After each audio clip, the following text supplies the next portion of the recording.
Salut à tous, présentation de la Kamiya avec le bracelet double sur le gaz.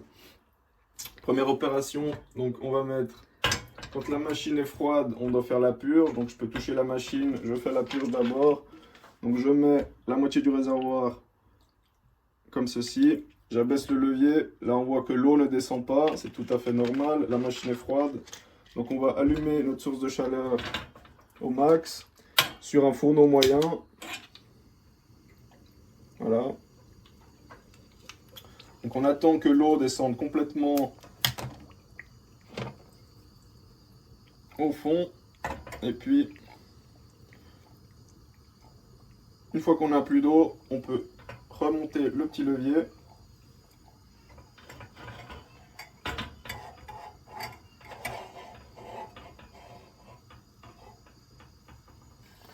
Une fois que l'eau commence à sortir, on va être très attentif au fait d'éteindre avant qu'il n'y ait plus d'eau du tout. Quand on voit qu'il y a très peu d'eau mélangée à de la vapeur, on va pouvoir éteindre complètement notre gaz. Très important de suivre cette opération. Là maintenant, on éteint complètement.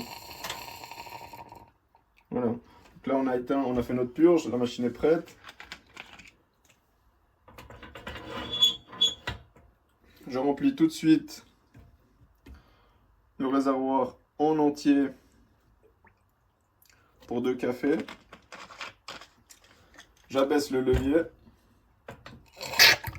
L'eau vient aspirer tout de suite cette fois. Je vais mettre la Kamiya de côté. Et on va remplir notre bracelet avec de la poudre, toujours moulue pour la machine, la cafetière italienne Moka. D'accord, donc c'est une poudre moyenne, pas trop fine. Sinon, vous allez bloquer la machine avec les poudres à espresso. Donc très important de respecter la mouture de café. Donc je remplis, je tasse. 2-3 coups, c'est suffisant.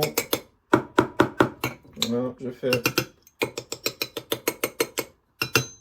une petite montagne comme ça. Je presse et je rase.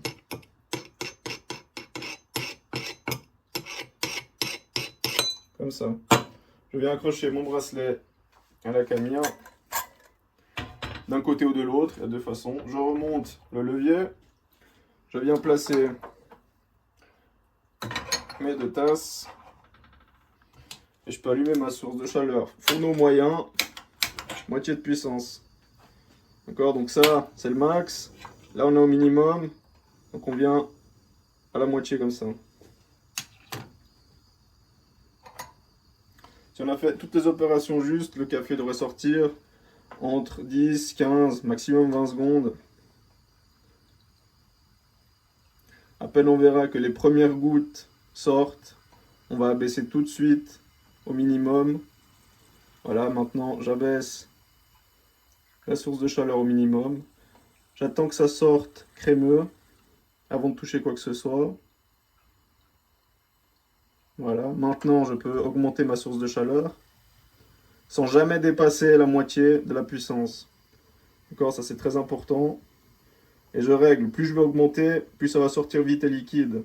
Plus je vais réduire, plus on va avoir un résultat un peu moins liquide. Donc on fait vraiment comme on veut, d'accord.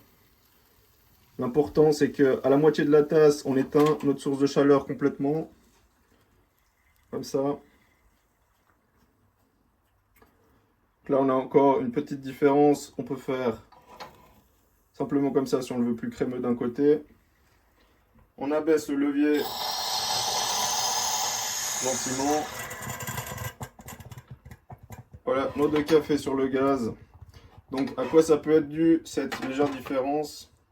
Ça dépend si on a pressé notre poudre plus d'un côté ou de l'autre. Et sur les fourneaux à gaz en général, il y a quand même un petit peu de déséquilibre, donc on peut avoir le liquide qui va pousser plus d'un côté à l'autre.